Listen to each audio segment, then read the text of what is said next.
TDP అధినేత చంద్రబాబు నాయుడుతో దోస్తీ కోసం ప్రధాని మోడీ ఉవ్విళ్ళూరుతున్నారా? ప్రశాంత్ కిషోర్ ఈ విషయాన్ని లీక్ చేశారా? ఢిల్లీలో సీన్స్ మారుతున్నాయా అంటే అవునని సమాధానం ఇస్తున్నారు కొంతమంది రాజకీయ విశ్లేషకులు. ఇక ఇదే అంశానికి సంబంధించి మనతో మాట్లాడేందుకు ప్రముఖ సీనియర్ జర్నలిస్ట్, ప్రముఖ రాజకీయ విశ్లేషకులు సిఎస్ రావు గారు మనతో ఉన్నారు. అయితే మాట్లాడు sir. Hi sir. Hello Krishna. Sir, Chandrababu నాయుడుతో దోస్తీ కోసం ప్రధాని మోదీ ఉవ్విళ్ళూరుతున్నారా? ఈ విషయాన్ని ప్రశాంత్ కిషోర్ లీక్ చేశారా? అసలు ఢిల్లీలో సీన్ మారుతోందా అంటే ఏం చెప్తారు సార్? ఢిల్లీలో సీన్ మారింది అని చెప్పడానికి ఒక ఉదాహరణ ప్రత్యక్షంగా మనం చెప్పచ్చు. ప్రశాంత్ కిషోర్ చంద్రబాబు నాయుడిని కలవడం జరిగింది. ఉండవల్లి హౌస్లో సుదీర్ఘంగా వాళ్ళిద్దరి మధ్య మంత్రాలు సాగాయి అని అంటే అర్థం ఏంటి? ఢిల్లీలో సీన్ మారినట్టే కదా. ఢిల్లీలో సీన్ మారకపోతే ప్రశాంత్ కిషోర్ రాడు. ప్రశాంత్ కిషోర్ ఎప్పుడు కూడా ఎవరు గెలుస్తారు, ఏ పార్టీ అధికారంలోకి వస్తుంది అనే దాని మీద ఒక ప్రాథమికంగా నిర్ధారణకు వచ్చిన తర్వాత అప్పుడు వాళ్ళకి సలహాలు ఇవ్వడానికి వస్తారు. ఓడిపోయే పార్టీకి సలహాలు ఇవ్వడానికి రారు ప్రశాంత్ కిషోర్. ఆయన మొత్తం నేపథ్యం తీసుకుంటే నాకు తెలిసినంత వరకు 1-2 సందర్భాల్లో ఫెయిల్ అయ్యారు ఆయన. 2017 అనుకుంటా, ఐ థింక్ 2017లో ఐ థింక్ అంటే ఆ ఇయర్ గుర్తులేదు. ఉత్తరప్రదేశ్ ఎన్నికలకు సంబంధించి పేట్ పే చర్చ అని చెప్పి ఒకటి రాహుల్ గాంధీతో పెట్టారు. ఆ ఎన్నికల్లో ఘోరంగా కాంగ్రెస్ పార్టీ ఓడిపోవడం జరిగింది. ఆ ఒక్క ఫెయిల్యూర్ నాకు కనిపిస్తుంది. అలాగే మిగతా ఫెయిల్యూర్స్ ఎక్కడ కూడా ఏ రాష్ట్రంలో కూడా నాకు పెద్దగా కనిపించట్లేదు. అదొక్క పెద్ద ఫెయిల్యూర్ కనిపిస్తుంది. సో ప్రశాంత్ కిషోర్ ఇప్పుడు కూడా గెలిచేటువంటి వాళ్ళ వైపే ఉంటారు. ఇప్పుడు చంద్రబాబు నాయుడు దగ్గరికి వచ్చారు అని అంటే దాని అర్థం ఏంటంటే చంద్రబాబు నాయుడు, నరేంద్ర మోడీ ఒకటి కాబోతూ ఉన్నారు. చంద్రబాబు నాయుడు అలాగే ఢిల్లీలో ఉండేటువంటి ప్రభుత్వం ఒకటి కాబోతుంది. వాళ్ళు రాబోయేటువంటి ఎన్నికల్లో జనసేన, తెలుగుదేశం పార్టీ, బీజేపీ ఒకటిగా వెళ్ళబోతున్నాయి అనేటువంటి సంకేతం అందుకున్నటువంటి ఆయన నరేంద్ర మోడీని ఎలాగైనా గద్దె దింపాలి అనేటువంటి ఒక వ్యూహాన్ని దేశవ్యాప్తంగా రచిస్తున్నట్టు ప్రశాంత్ కిషోర్ ఇప్పుడు రావడం జరిగింది అని చెప్పి మనం అనుకోవచ్చు. ఎక్కడికి? చంద్రబాబు నాయుడు దగ్గరికి. అంటే ఢిల్లీ పరిణామాలు మారినట్టే కదా. ఇప్పటి వరకు 2019 నుంచి ఇటీవల వరకు కూడా నరేంద్ర మోడీ కానీ, అమిత్ షా కానీ జగన్మోహన్ రెడ్డికి ఇస్తున్నటువంటి ప్రయారిటీని మనం చూసాం, ప్రాధాన్యతను చూసాం. అలాగే జగన్మోహన్ రెడ్డి అలాగే విజయసాయి రెడ్డి ఇద్దరు కూడా ఏం చెప్తున్నారు?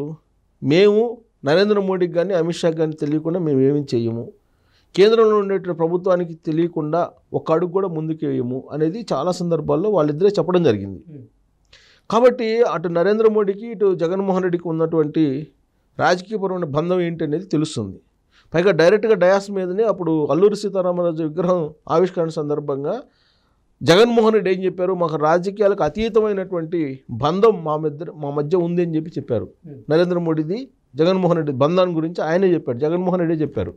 కాబట్టి ఒకవేళ ప్రత్యక్షంగా చూడటానికి డైరెక్ట్గా బీజేపీ, వైఎస్ఆర్ కాంగ్రెస్ ఒకటే అని చెప్పి కనిపించకపోయినప్పటికీ తెర వెనుక ఆ రెండు పార్టీలు ఒకటే అనేది అని తెలుగు సమాజానికి అందరికీ తెలిసినటువంటి నగ్న సత్యం.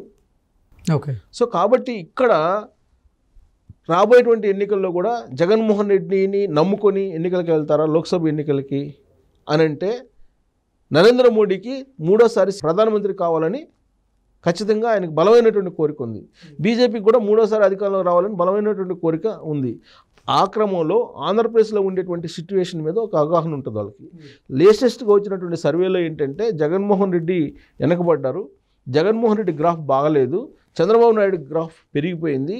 జనసేన, తెలుగుదేశం పార్టీ పొత్తు ప్రకటించిన తర్వాత రాబోయేటువంటి రోజుల్లో కనీసం 20 ఎంపీ స్థానాలు గెలుచుకునేటువంటి అవకాశం ఉంది Janasena, Telugu Desam party.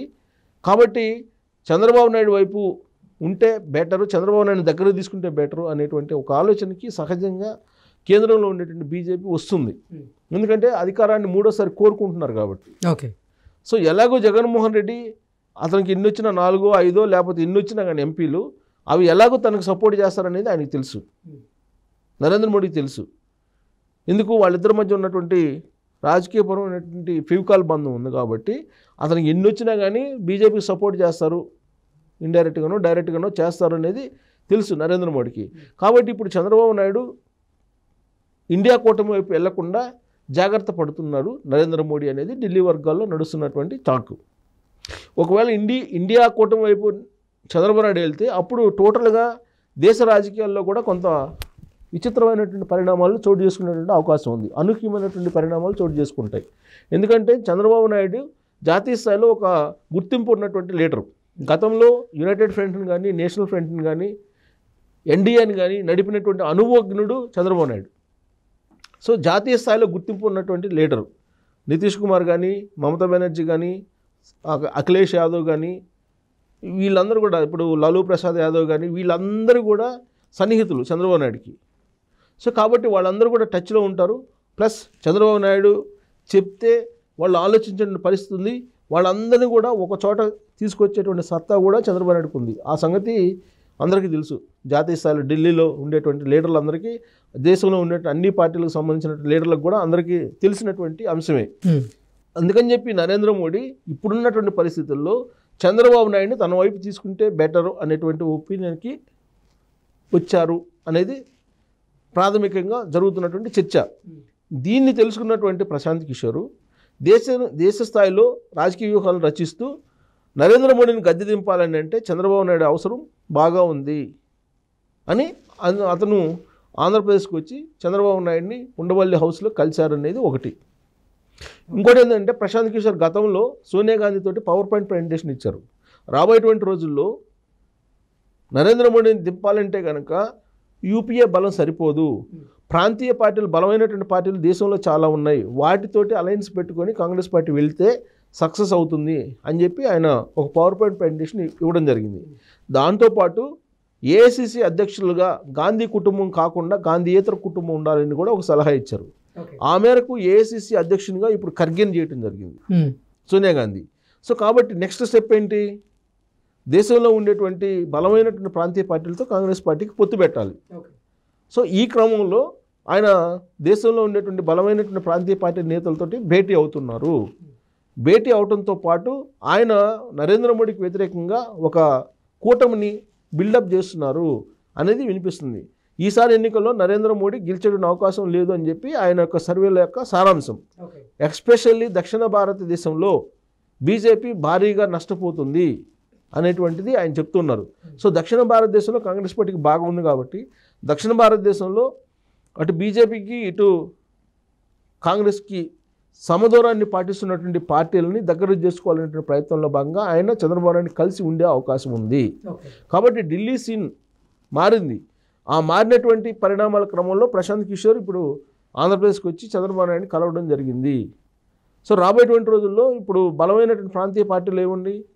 BRS party, Telugu Desam party, YSR Congress party, ఇవన్నీ ఉన్నాయి.